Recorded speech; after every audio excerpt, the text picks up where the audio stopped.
Outside the classroom the other day, a little boy came up to me and, tugging at the hem of my garment, asked, "How do I be a success like you?" And I didn't know what to say. You see, I've never thought of myself that way, because after GCSEs, A-levels and 2 degrees, society does not tend to see reading poetry to kids as a natural progression.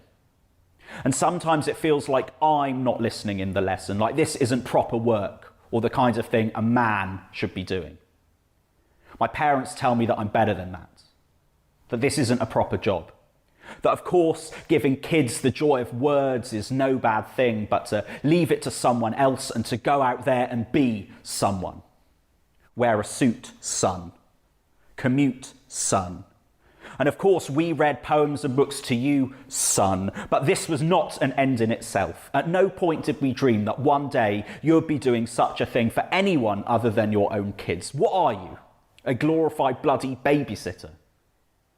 And so the bitter taste at the back of my throat when the boy asked, "How do I be a success like you?" arose from not believing it to be true. It arose from skulking in the shadows of people my age on 80k a year, of people my age with their own flats and cars, and even of the bloke at the bar who, upon being told that I work with children, drunkenly snorts, "perverts," as though that could be the only excuse for a man wanting to do such a thing. It arose from having memorized the lines of a play in which I play no part, but no. Through that boy's eyes, I saw myself anew. So to the boy who asked me, "How do I be a success like you?" I say this: believe that what you're doing is worthwhile. Believe that anyone who doubts you is mistaken. Tell yourself every day that you can be whatever you want to be. Tell yourself that success is not just reading from someone else's script, but believing what you say, or even better, writing the words yourself. And know that what counts is not whether you've spelt them correctly or whether they're in the right order, but that they are yours. Success does not come in manuals. Success is not flat pack furniture, and you know what? Success certainly doesn't come from listening to poems about what success is. So, son, do it your way. Don't listen to what I say. Hello and welcome to episode 103 of our podcast at the Human Restoration Project. My name is Nick Covington and I'm a social studies teacher from Ankeny, Iowa. Before we get started, I wanted to let you know that this is brought to you by our supporters, 3 of whom are Julie Wolver-Judkins, Trent M. Kirkpatrick, and Aubrey Holloman. Thank you for your ongoing support. You can learn more about the Human Restoration Project on our website, humanrestorationproject.org, or find us on Twitter, Instagram, or Facebook. My guest today, whose work you heard in the intro, is highly acclaimed, award-winning professional poet, performer, and educator Joshua Seigal, who uses poetry to develop literacy skills and inspire confidence and creativity in communication. He has worked in hundreds of schools, libraries, theaters, and festivals around the world, had books published by Bloomsbury and other major publishers, and has written and performed for BBC television. Joshua Seigal has recently been awarded the 2020 Laugh Out Loud Book Award for I Bet I Can Make You Laugh, and shortlisted for the 2021 People's Book Prize for Yapping Away.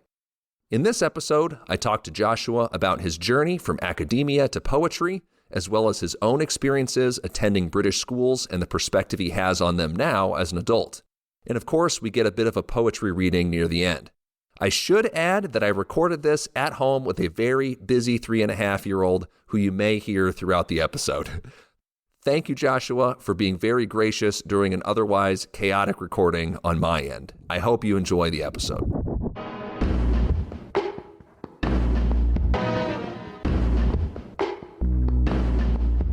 Yeah, so it's a really interesting journey. I've been a professional poet, believe it or not, for about 10 years. And it's kind of really difficult to trace back the steps and connect the dots in terms of how I got to do that. I think what happens initially was when I was at school myself, I wasn't massively into poetry. I think I've always enjoyed words and wordplay and writing.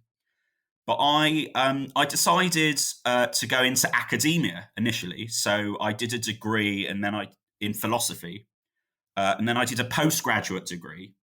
And during those studies, which I guess we can talk about a little bit later in the conversation, but I developed some quite brutal mental health issues, and I really found that writing creatively um, and kind of fitting words together in interesting ways was a really helpful way of dealing with the stress of my studies.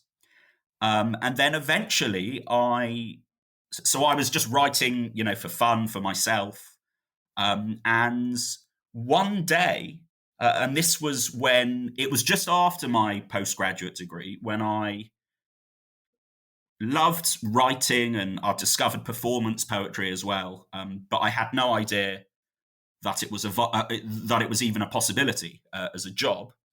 But then I read an interview in a local newspaper with a professional poet, and he talked about the work he did visiting schools. And I thought that's what that's what I could do. So I looked him up. I sent an email, and he invited me to come along and meet him and see what he did. And I thought, this is exactly what I want to do. And initially, I was not able to do it. It took a long while before I was able to make a living off that. But that's kind of how the ball started rolling. And I made myself a website on Wix. They're not paying me to say that, by the way. But they're the people I use for my website. And I just started initially, or I just started calling up all the schools in the local area and just asking if I could come and visit and share my poems. And I think one in about 100 schools said yes. And again, that kind of got the journey kicked off. And along the way, I got books published. And social media, which you mentioned at the beginning, has, well, increasingly so since the pandemic, but it's been absolutely crucial for me. It's enabled me to meet people and connect with people and share my work. I, as you'll know, I post a lot of my work on the socials. So yeah, and you mentioned the awards. The awards was for something called the Laugh Out Loud Award, and it's awarded every year to the funniest children's book, and it's voted on by the public. So it was really special to me to win that, and that was that was actually I remember it because it was a month before the first lockdown. So that would be February 2020. So that was really special. It's interesting how that time kind of becomes a milestone in our heads, isn't it? That March 2020, there's like a pre and post. So you can kind of date yourself from that. It's so weird. Speaking to your experience, though, kind of in that world of academia, we kind of hear, and I've heard from my own friends and colleagues too, who have moved between careers. That's a pretty common theme, struggling with mental health, perhaps purpose and stuff in those institutions, and then through maybe the power of relationships or mentoring is maybe what it sounds like in your circumstance there.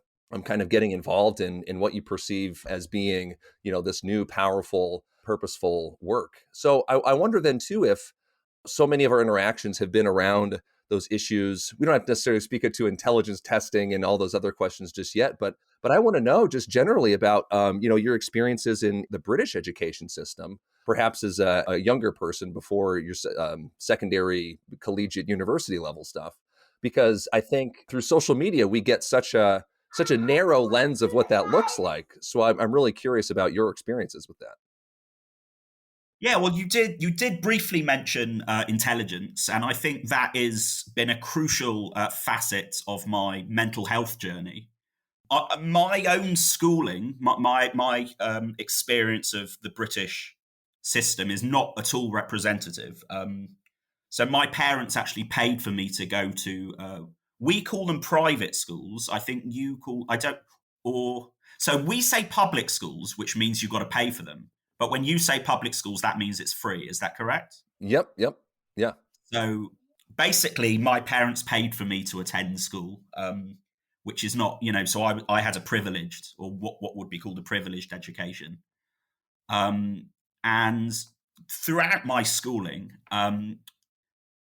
grades and exams and passing exams was of absolute paramount importance. The whole system that I was part of was geared towards getting into a good university, and from then on, getting a job which makes lots of money. That's the message that I kind of imbibed from the education system. And somewhere along the line, I internalized the notion that intelligence is what defines human worth. And ever since I've been about, in my early 20s, my journey since then has been a kind of deprogramming of that notion.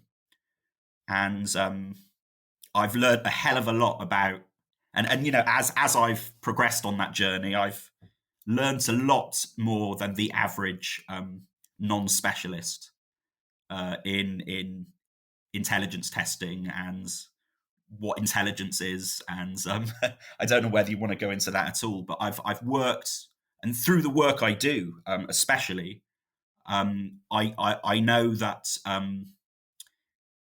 there's no correlation between intelligence and what you might call lovability, being worthy of love.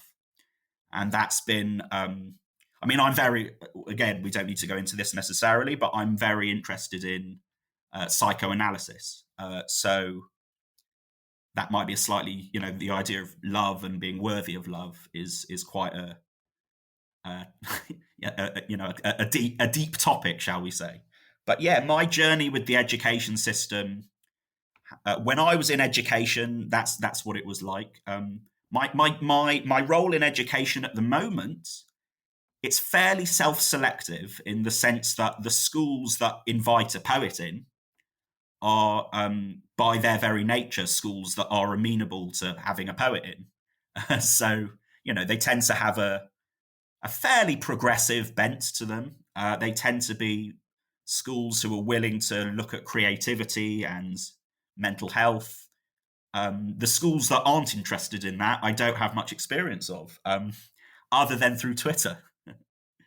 No, I would love it if you could unpack, perhaps your own journey in that. I had pulled so many of the Twitter conversations that we do get involved in kind of start with that seed of intelligence or testing and those kinds of things. And a frequent comment from you is like, if you were assessed purely on those tests or those intelligence tests, that is not a measure perhaps of your success or even of the way that you feel about yourself. And yet it is the way that we measure kids in so many different circumstances. So yeah, feel free to go into that a little bit more in your journey. It's interesting because I have taken IQ tests and I don't do that well. Well, it's, again, this is going into the technicalities of the tests, but there's non-verbal elements and verbal elements. And I do well in the verbal stuff because that's my job, and words and language is my life. But I can't do the those logic, the bits with the shapes and all of that stuff. I'm just awful at that. And the notion that someone's performance on that kind of test defines their subsequent trajectory is just terrible. And not only that, I've actually got experience. I spent a few years running a weekly club. This was when I was a resident poet in a school. And the club was a weekly lunch club for students with, I don't know whether you'd define them as disabilities or learning needs, shall we say. And when you work with poetry, it just opens up an avenue to be so imaginative and creative and express such deep feeling and notions and ideas that are just totally uncorrelated to how a student might perform in a standardized test. And I've got real first-hand experience of that disconnection. So it is something I feel passionate about. Even that notion of the IQ, the intelligence quotient, somehow, refers to your capacity for goodness. And so often we translate that into the capacity for value, or, your worth, or what you had called that lovability too. I think, when I think of kids writing poetry too, I think of the lens through my own children. But a little while ago, there was this poem going around from this student, and I don't know what the context or this book is. Maybe you had seen this. It's from a student. I'm assuming it's Niall. It's called The Tiger. And I don't know if you'd seen this. Yes. So let me see if I can recite that off by heart. I think it goes: the tiger has escaped its cage. No, the tiger, he destroyed his cage. Yes, yes, the tiger is out. That's Yeah. it to a T. Oh, I love it. And just I'll spend the rest of my career trying to outdo that and probably fail. Exactly. And it's so interesting that just, this is not a 6-year-old who has been trained in, in the art of words or poetry or meter or rhythm and rhyme. And yet it contains all of those things and is just so pure. And I loved seeing the joy that people had from sharing, adults sharing that in mass, just this most pure form of that. I even saw somebody who had gotten that tattooed on themselves. And oh, that's incredible. Yeah, that's amazing. Yeah, and it's just a testament to, the power of expressiveness. Here we might think a 6-year-old doesn't have a lot to say or even to contribute. And yet here's this thing that they've produced, from the purity of their own experience, just through the joy of the words. I mean, there's maybe a dozen words throughout that whole poem, and yet it's resonating with so many people who, adults in London can recite it by heart. I mean, I want to find Niall and talk to that young student, kind of see where they're at. I wonder if he's got any idea about that. The fact it's resonated beyond his own book. I wonder if he knows it's been shared so widely. That would be really interesting to find out. Yeah, I want to do a Where Are They Now for Niall, age 6, the Tiger poem, and get him on the podcast. Yeah, exactly. And I wonder too, what is the impact of having peaked at age 6 like that? Like if Niall went on for a career as a poet, you just know, like, I'm going to be walking in the shadow of the tiger for the rest of my life. That would be the title of his autobiography, Walking in the Shadow of the Tiger. Walking in the Shadow of the Tiger. Yes, that's great. So I think then, kind of thinking, I love kind of the perspective that that you might have then, again, thinking of yourself as a young adult, and then in your collegiate experience, and now what you see, again, kind of through the lens of the perhaps progressive schools that you're involved in, that you're able to bring your wonderful poetry to as well. What you perhaps see as being successes in British education. And that can be in your experience or from what you just perceive in the policy realm or in the news world. And where do you see perhaps as areas of growth or areas that need to change? I'm not someone who does research very much about policy or that kind of thing. But from my experience, I perceive, and I'm sure you'll be aware of this as well, a more traditional or trad style of education is very fashionable at the moment. I think a lot of it, or certainly a portion of it, has its genesis in the Research Ed organisation, which sprung up in Britain, but which is now worldwide. It has its genesis also in the current, well, they've been in power since 2010, but the Conservative government and their education ministers. And it seems to me like the so-called traditional style of education, direct instruction, preparations for exams, standardized testing, it seems to me like they're fashionable at the moment. Maybe I only think they're fashionable because they get, that's what I notice. But it seems to me like again, when I visit schools, it's fairly self-selective in the schools that I personally visit. But it seems like, there's a kind of traditional flavor of education at the moment.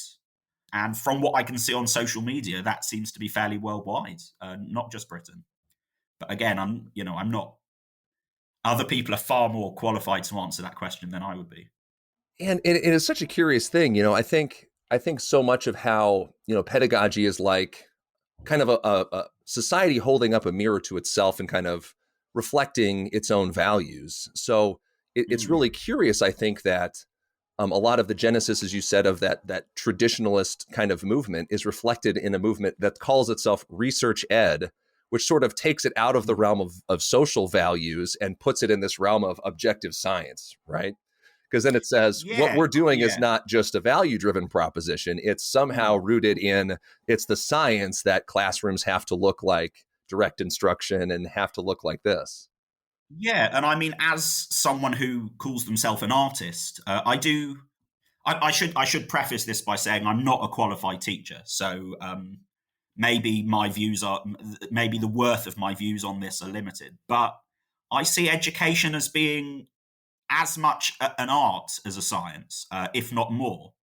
And having worked with children, right the way from 2 years old to 18 years old, you just can't replicate laboratory conditions in a classroom. I'm skeptical of the value of applying a scientific paradigm to education, and that seems to be a very fashionable paradigm at the moment.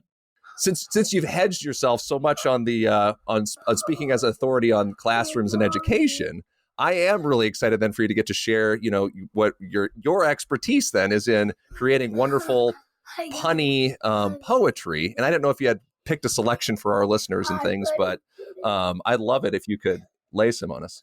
Yeah, so I'll just recite. I mean, I should say I haven't planned. I wasn't rehearsing. I didn't know I was going to be asked to do this.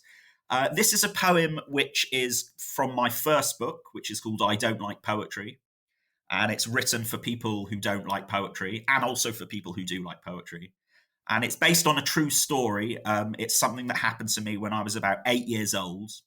And it's called The Most Embarrassing Moment Ever. And it goes like this. The most embarrassing moment ever was at the beach.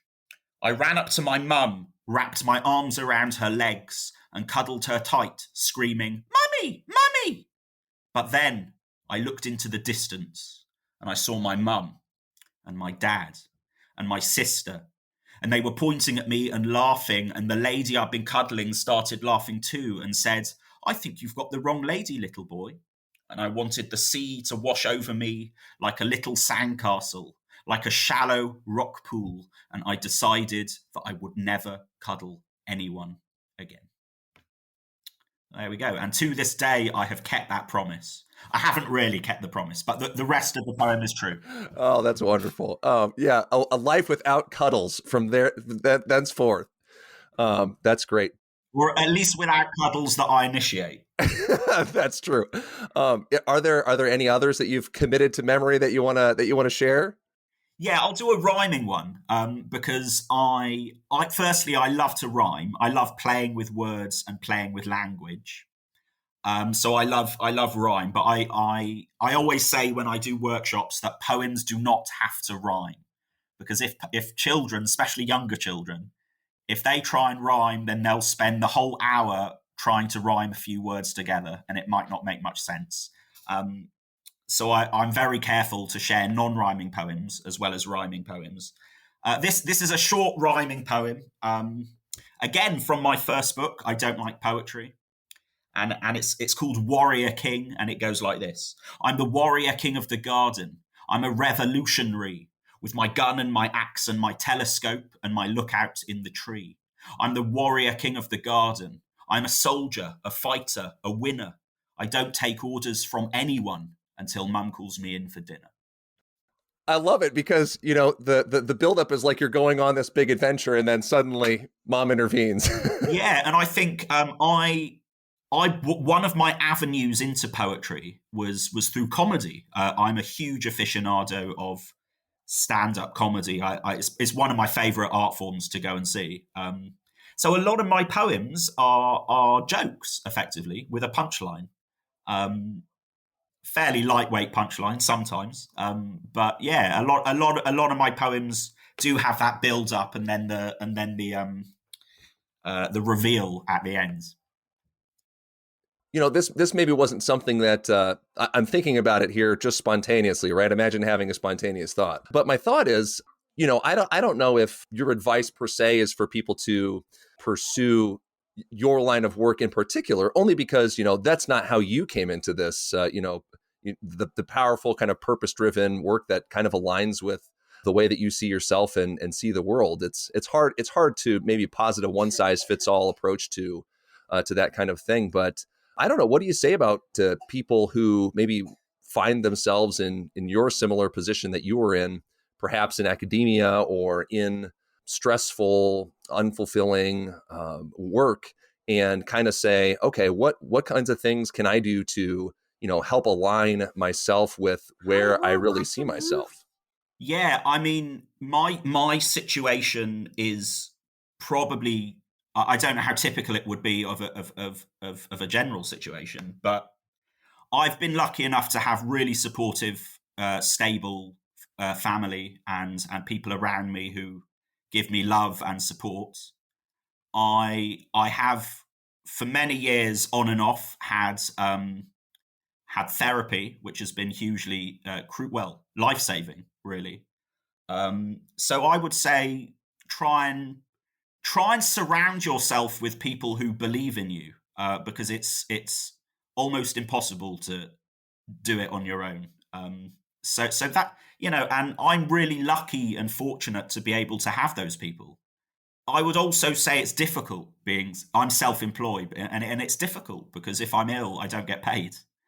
And it's not for everyone. My wife is very, she needs that regular paycheck. That's just her mentality. But I'm kind of quite spontaneous with my, with the nature of my work. That's so I'm okay not knowing what I'm going to be doing in a month's time. But a lot of people, probably the majority of people, wouldn't be comfortable in that kind of situation.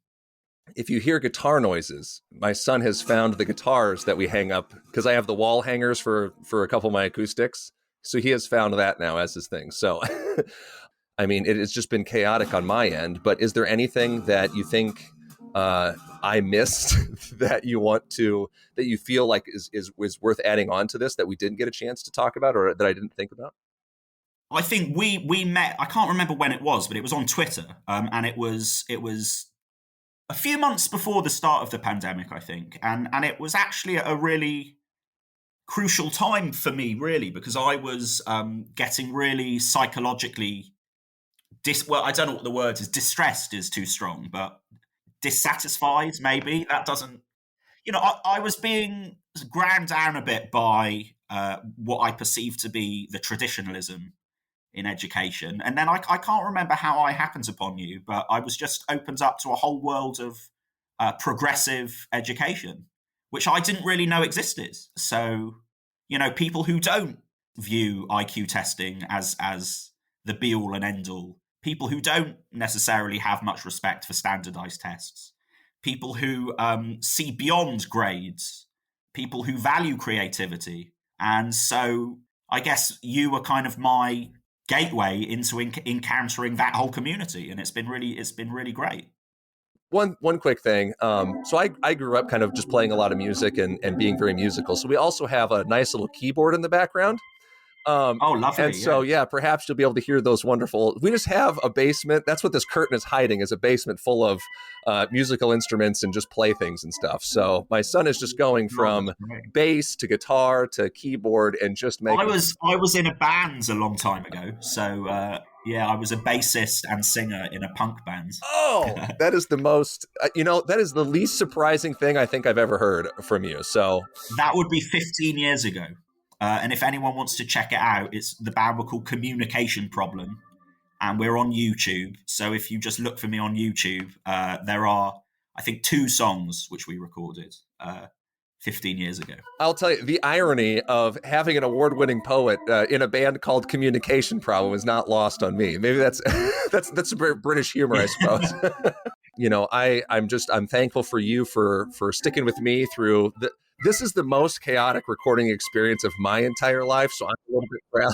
That's good. Well, I think, yeah, no, that's That's good. I'm enjoying it. I'm enjoying the chaos. Yeah. So, and I just, appreciate you generally. Again, I might have said it, but punny, prolific. It kind of seems like there's a poem for every event and day of the week, and I just love it. Whenever I end up posting something and it must get picked up in your feed, usually I can find a poem that either gives it some kind of perspective or at least lets me smile a little bit about that situation. Well, if I can bring a smile to people, then that's sort of 90% of my job done, I think. So I really appreciate that. Well, thanks again, Joshua. Pleasure.